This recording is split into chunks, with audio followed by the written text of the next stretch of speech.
আমাদের নবী সাল্লাল্লাহু আলাইহি ওয়াসাল্লাম বলেছেন, নাহনুল আখিরুন আল আউয়ালুন। আমরা দুনিয়াতে আসার ক্ষেত্রে সবার পরে এসেছি, আর জান্নাতে যাওয়ার ক্ষেত্রে সবার আগে চলে যাব ইনশাআল্লাহ। আল্লাহ রাব্বুল আলামিন এই সম্মান আমাদেরকে দিয়েছেন। এখানে আমাদের কোনো কৃতিত্ব নেই, আমরা কোনো কিছু অর্জন করি নাই, বরং আমাদেরকে এই দুনিয়াতে পাঠানোর আগেই আল্লাহ রাব্বুল আলামিন রূহ জগতে আমাদেরকে বেছে নিয়েছেন তার সর্বশ্রেষ্ঠ নবীর উম্মত হিসাবে। এজন্য আমার একটা বিশ্বাস, এটা আমার কথা, কোনো কিতাবী কথা নয়, মানুষ যখন কষ্ট করে কোনো কিছু অর্জন করে তার একটা দাম দেয়, আর যখন ফ্রিতে কিছু পেয়ে যায় দাম একটু কম থাকে। আমরা যেহেতু ফ্রিতে পেয়ে গেছি এত বড় সম্মান, আমরা এই সম্মানের প্রতি খুব একটা খেয়াল করি না যে কত বড় সম্মান আল্লাহ আমাদেরকে দান করেছেন। আমি আজকে আপনাদেরকে এই সম্মান, এই মর্যাদা কিছুটা ইয়াদ করিয়ে দিতে চাই। আমি শিখাতে চাই না, কারণ আপনারা জানেন। আমি ইয়াদ করাতে চাই, কারণ মানুষ ভুলে যায়। একটা কথা দিয়ে শুরু করি। আমাদের বাবা আদম আলাইহিস সালামকে আল্লাহ রাব্বুল আলামিন যখন সৃষ্টি করলেন, তখন তার বডি সৃষ্টি করলেন। এরপরে আল্লাহ বলেছেন, ওয়া নাফাখতু ফীহি মির রূহি। আল্লাহ রাব্বুল আলামিন আদম আলাইহিস সালামের মধ্যে আল্লাহর পক্ষ থেকে রূহ ফুঁকে দিলেন। আল্লাহর পক্ষ থেকে যে রূহ আল্লাহর পক্ষ থেকে ফুঁকে দেওয়া হয়েছে, সেই রূহের মধ্যে আল্লাহর পরিচয় আছে। এই জন্য আমাদের নবী বলেছেন, কুল্লু মাউলুদুন ইউলাদু আলাল ফিতরা। প্রত্যেকটি বাচ্চা ইসলামের উপর জন্মগ্রহণ করে। ওয়া আবাওয়াহু ইউহাউইদানিহি ওয়া ইউনাসসিরানিহি ওয়া ইউমাজ্জিসানিহি। এরপরে তার মা বাবা তাকে হয় খ্রিস্টান বানায়, নাইলে ইহুদি বানায়, নাইলে মূর্তি পূজারী, আগুনের পূজারী বানায়। বাচ্চা যখন নিষ্পাপ থাকে, সে জন্মের সময় আল্লাহর বান্দা হয়ে আল্লাহর পরিচয়টা অন্তরে নিয়ে জন্মগ্রহণ করে। সমস্যা কি হয়? শয়তান ধীরে ধীরে মানুষের অন্তরের মধ্যে পর্দা ফেলে দেয়। আল্লাহর নবী বলেছেন, কালো পর্দা। এবার মানুষের মধ্যে আল্লাহর পরিচয় কোন জায়গায়? দেহের মধ্যে নয়, রুহের মধ্যে। আল্লাহর পরিচয় রুহের মধ্যে। এই বিষয়টা প্রত্যেকটি জিনিসের ক্ষেত্রে সত্য। কারণ দেখেন, আমরা আল্লাহ রাব্বুল আলামিনের পক্ষ থেকে এমন নিয়ামত পেয়েছি, যে নিয়ামত নবীদের জন্য অনেক বড় পাওনা ছিল। সেটি হচ্ছে আল্লাহর হাবিব সাল্লাল্লাহু আলাইহি সাল্লামের উম্মতি হওয়া। এই নিয়ামত আমরা যদি নিজে কষ্ট করে অর্জন করতাম, আমাদের মনে থাকতো। যেহেতু ফ্রিতে পেয়ে গেছি, এই জন্য মনে থাকে না। এটা সত্য কথা। আমি আপনাদেরকে বলেছি যে এই কথাটিকে স্মরণ করিয়ে দেওয়ার জন্য আমি এসেছি। সম্মানিত হাজরিন, উম্মতে মুহাম্মাদি হিসাবে আমাদের অনন্য মর্যাদা, অনন্য দায়িত্ব। আমাদের মর্যাদাও যেরকম বেশি, দায়িত্বও বেশি। অতএব আমরা আমাদের মর্যাদা সম্পর্কে আজকে জানবো। সবগুলো নয়, সবগুলো তো আমারও জানা নেই, যা আমার জানা আছে। এরপরে আমরা আমাদের কিছু দায়িত্বের ব্যাপারে জানবো, যে আমরা কি করব। ওয়াজ মাহফিল আমরা অনেক টাকা পয়সা খরচ করে আয়োজন করি। বক্তাকে আনতেও টাকা লাগে, মাহফিলের লাইটিং, মাইকিং ইত্যাদিতে টাকা লাগে।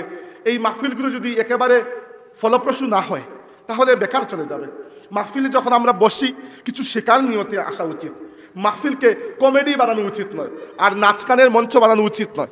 এটি আমি গত 2-3 বছর থেকে প্রায় ওয়াজে বলে আসি, যে আমাদের সাধারণ মানুষের কাছে ইসলামের দাওয়াত পৌঁছানোর এই একটাই উপায় মাহফিল। কারণ আপনারা তো আর মুহাদ্দিস নন, আপনারা নিজেরাও পড়ে শিখা আপনাদের জন্য কঠিন। যারা মাদ্রাসায় পড়েননি, তারা উস্তাদের সামনে বসে ইসলাম শিখতে পারছেন না। এই একটাই পদ্ধতি আছে, ওয়াজ মাহফিল। অতএব এগুলোকে আমাদেরকে কাজে লাগানো উচিত। হাজিরিন, আল্লাহ রাব্বুল আলামিন দুনিয়াকে আমাদের জন্য সৃষ্টি করেছেন। কুরআনুল কারীমে আল্লাহ বলেছেন, ওয়া সাখখারা লাকুম। আমি সব কিছুকে সৃষ্টি করেছি তোমাদের জন্য। ওয়া সাখখারা লাকুমুশ শামসা ওয়াল কামারা দাইবাইনি ওয়া সাখখারা লাকুমুল লাইলা ওয়ান নাহার। চাঁদ, সূর্য, রাত, দিন, এইগুলো আল্লাহ আমাদের সেবার জন্য সৃষ্টি করেছেন। প্রশ্ন আসে, আমাদেরকে কি জন্য সৃষ্টি করেছেন? কারণ দুনিয়াতে আমরা বেকার আসি নাই। আল্লাহ কুরআনুল কারীমে আমাদেরকে পাঠানোর উদ্দেশ্য বলেছেন ওয়ামা খালাকতুল জিন্না ওয়াল ইনসা ইল্লা লিয়াবুদুন। আমি মানুষ এবং জিনকে একমাত্র আমার ইবাদত করার জন্য সৃষ্টি করেছি। এবার দুইটা বিষয়। এক হচ্ছে, আল্লাহ আমাদেরকে বানিয়েছেনই তার ইবাদতের জন্য। 2 নাম্বার, শুধু বানিয়ে পাঠিয়ে দেন নাই, বরং সবচেয়ে মর্যাদাবান নবীর মর্যাদাবান উম্মত বানিয়ে পাঠিয়েছে। এবার এই যে বড় বড় পরিচয় আমরা নিয়ে আসলাম, এই বড় বড় পরিচয়কে কাজে কিভাবে লাগাবো। আল্লাহর ইবাদতের জন্য আল্লাহ সৃষ্টি করেছেন। এবার ইবাদতটিকে আমরা একটু বুঝবো। প্রথম কথা হচ্ছে যে যদি আল্লাহ আমাদেরকে কেবল তার ইবাদতের জন্য সৃষ্টি করেন, তাহলে আমাদেরকে তো সারা জীবন খালি ইবাদতই করতে হবে, অন্য কিছু করলে তো আর আমাদেরকে সৃষ্টি করার উদ্দেশ্য ঠিক হইল না। কিন্তু দেখা যায় আমরা জীবনে সামান্য একটা অংশ নামাজ, রোজা, হজ, যাকাতে ব্যয় করি, বাদ বাকি বেশিরভাগ অংশ দুনিয়া খাইতেই আমরা ব্যস্ত। এটা তো সমস্যা হয়ে গেল। যদি এরকম হয়ে যায়, কেউ এরকম মনে করে, তাহলে সে ব্যক্তি ইবাদতের অর্থ বুঝতে পারে নাই। আমি আপনাকে আজকে এমন একটা বিষয় বুঝিয়ে যাব ইনশাআল্লাহ, কাল থেকে আপনি যেভাবে চলছেন মোটামুটি সেভাবেই চলবেন, কিন্তু প্রত্যেকটি কাজ আল্লাহর কাছে ইবাদত হিসাবে লেখা হবে ইনশাআল্লাহ। এর জন্য একটি জিনিস পাল্টাতে হবে। প্রথম, এটা হচ্ছে নিয়ত। সহিহ বুখারী কিতাবে প্রথম হাদিস হচ্ছে ইন্নামাল আমালু বিন্নিয়াত, প্রত্যেকটি কাজ নিয়তের উপর নির্ভরশীল।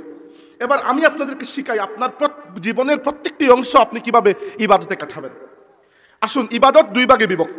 এক ভাগ ইবাদত যেগুলো আল্লাহ ফরজ করেছেন, আরেক ভাগ ইবাদত যেগুলোকে আল্লাহ ফরজ করেন নাই, এগুলোকে নফল বলা হয়। নফলের মধ্যে বিভিন্ন ক্যাটাগরি আছে আরো। আল্লাহ যেগুলোকে ফরজ করেছেন এর মধ্যে প্রথম ইবাদত হচ্ছে নামাজ। আসেন প্রথমে নামাজ নিয়ে শুরু করি। আমাদের নবীর সাথে আমাদের সম্পর্কের একটা বড় ভিত্তি হচ্ছে নামাজ। কারণ আমাদের নবী সাল্লাল্লাহু আলাইহি ওয়াসাল্লাম দুনিয়া থেকে বিদায় নেওয়ার সময় উম্মতকে সর্বশেষ যে নসিহত করেছিলেন এটি হচ্ছিল, তিনি বলেছিলেন আসসালাত আসসালাত আসসালাত, নামাজের খেয়াল রাখবে, নামাজের খেয়াল রাখবে, নামাজের খেয়াল রাখবে। এবং তিনি নিজের ব্যাপারে বলেছিলেন কুররাতি আইনি ফিস সালাত, আল্লাহ নামাজের মধ্যে আমার চোখের ঠান্ডা রেখে দিয়েছেন। এটি হচ্ছে নবীর সাথে সম্পর্কের একটি মাধ্যম। দুই নাম্বার, আমাদের নবী আমাদেরকে জানিয়েছেন আস-সালাওয়াতুল খামসু ওয়াল জুমাতু ইলাল জুমাতি ওয়া রমাদানু ইলা রমাদান মুকাফফিরাতুম মা বাইনাহুন্না ইযা জতুনিবাল কাবাইর। যদি আমার কোনো উম্মত বড় বড় গুনাহ যেগুলো আছে সেগুলো থেকে বেঁচে থাকতে পারে, ধরেন আল্লাহর সাথে শিরিক করা, মূর্তি পূজা করা, কাউকে হত্যা করা, মানে মারাত্মক অপরাধ, এইগুলো থেকে বাঁচতে পারে, আর কেবল তার ছোটখাটো অপরাধ থাকে, আর যদি সে নামাজি হয়, তাইলে সে যদি 5 ওয়াক্ত নামাজ পড়ে, 5 ওয়াক্তের নামাজ একত্রিত হয়ে এর মধ্যখানে সে যে গুনাহ করেছে সবগুলো গুনাহকে মুছে পরিষ্কার করে দিয়ে দেবে। ফজর থেকে জোহর পর্যন্ত আপনি যদি ছোটখাটো কিছু গুনাহ করেও ফেলেন, আমরা কেউ তো নিষ্পাপ নই, তাই না? নিষ্পাপ নই। ছোটখাটো গুনাহ করে ফেলেন, তাহলে আস-সালাওয়াতুল খামসু, আল্লাহ নবী বলেছেন 5 ওয়াক্তের নামাজ, তার মানে ফজর আর জোহর মিলে মধ্যখানের সব গুনাহকে মুছে পরিষ্কার করে দিয়ে দেবে। ধরেন আপনার গুনাহ এর থেকে একটু বড় হয়ে গেল, তাহলে কি করবেন? আল্লাহ নবী বলেছেন ওয়াল জুমাতু ইলাল জুমাতি, এক জুমার নামাজ থেকে আরেক জুমার নামাজ একত্রিত হয়ে মধ্যখানের পুরো সপ্তাহের গুনাহকে মুছে দেয়। একটু বড় গুনাহ আর একটু বড় গুনাহ করে ফেললেন, কি করবেন? আল্লাহর রাসূল বলেছেন ও রমাদানু ইলা রমাদান, 2 রমজান মাস একত্রিত হয়ে মধ্যখানের পুরো বছরের গুনাহকে মুছে দেয়। আচ্ছা, এর থেকে একটু বড় গুনাহ হয়ে গেল, তখন কি করবেন? আল্লাহর রাসূল বলেছেন একটি মকবুল হজ জীবনের সমস্ত গুনাহকে মুছে পরিষ্কার করে দেয়। এর থেকে বড় গুনাহ হয়ে গেছে, তখন কি করবেন? আল্লাহর রাসূল বলেছেন যে মানুষের দেহ থেকে যখন প্রাণ বের হচ্ছে, প্রাণ পা থেকে বিদায় নিয়ে আসে এবং মুখ দিয়ে বের হয়, তো গলার কাছে আসা পর্যন্ত যদি কোনো ব্যক্তি বলে যে আল্লাহ আমি ভুল করেছি, মাফ করে দাও, আল্লাহ তার সমস্ত তাওবাকে কবুল করেন, গুনাহকে মাফ করে দেন। এবার যদি আরেকটু বড় গুনাহ হয়ে যায়, যেটার জন্য আপনি তাওবা করার সুযোগই পাচ্ছেন না, তখন কি হবে? আল্লাহ নবী বলেছেন ইন্না শাফাআতি লি আহলিল কাবাইরি মিন উম্মতি, আমার উম্মতের মধ্যে যারা বড় বড় কবিরা গুনাহে লিপ্ত ছিল, যদি ঈমানদার হয়ে থাকে কিয়ামতের দিন আমি তার জন্য শাফাআত করব। তাহলে দেখেন এক নামাজ থেকে কত দূর চলে গেলাম আমরা। এইগুলো ফরজ ইবাদত যেগুলো ইসলামের মূল স্তম্ভ। আচ্ছা, আমাকে বলেন এবার, নামাজ প্রত্যেক দিন মাত্র 5 ওয়াক্ত ফরজ, বাদ বাকি যদি আপনি তাহাজ্জুদের নামাজ পড়েন নেককার হলে ঠিক আছে, সামান্য সময়, বাদ বাকি আরো কিছু সুন্নত নামাজ আছে, আউয়াবিন নামাজ, তাই না? 2 রাকাত করে মাগরিবের নামাজ পড়ে যত রাকাতে আপনি পড়তে পারেন, 6 রাকাত সাধারণত পড়া হয়। আরেকটা হচ্ছে ইশরাকের নামাজ, আরেকটা হচ্ছে আমাদের দেশে বলা হয় চাষ্টের নামাজ, আরবিতে বলা হয় সালাতুদ দুহা, এটাও সুন্নত। এগুলো আমরা সবাই পড়ি না, কিন্তু পড়লে আলহামদুলিল্লাহ। এরপরে রমজান আসে বছরে মাত্র 30 দিনের জন্য, কোনো সময় 29 দিন হয়েছে। হজ জীবনে মাত্র একবার ফরজ, তাও টাকা পয়সা থাকলে। যাকাত বছরে মাত্র একবার দিতে হয়, তাও টাকা পয়সা থাকলে। তাহলে দেখা যায় পুরো জীবনের সামান্য একটি অংশ আমরা ইবাদত করি, বেশিরভাগ অংশ তো দুনিয়াবি কাজে কাটিয়ে দিই। কিন্তু আল্লাহ তো বলেছেন বান্দাকে আমি কেবল ইবাদতের জন্য বানিয়েছি, তাহলে কি করবে? সমীকরণ কিভাবে হবে? সমীকরণ হওয়াচ্ছি আমি দেখাই আপনাকে।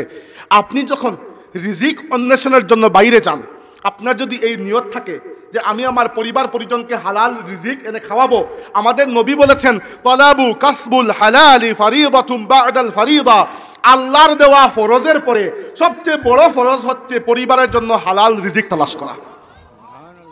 সবের কাজ হয়ে গেল না? বাথরুমে যাবেন, বাথরুম পেয়েছে, খুবই স্বাভাবিক একটা বিষয়, মানুষ হিসাবে এটি চাহিদা, প্রাণী হিসাবে প্রত্যেক প্রাণীর যেতে হয়। কয়েকটি কাজ মাত্র বলা হয়েছে যে বাথরুমে ঢুকার সময় বাম পা দিয়ে ঢুকবেন, আর বের হওয়ার সময় ডান পা দিয়ে বের হবেন।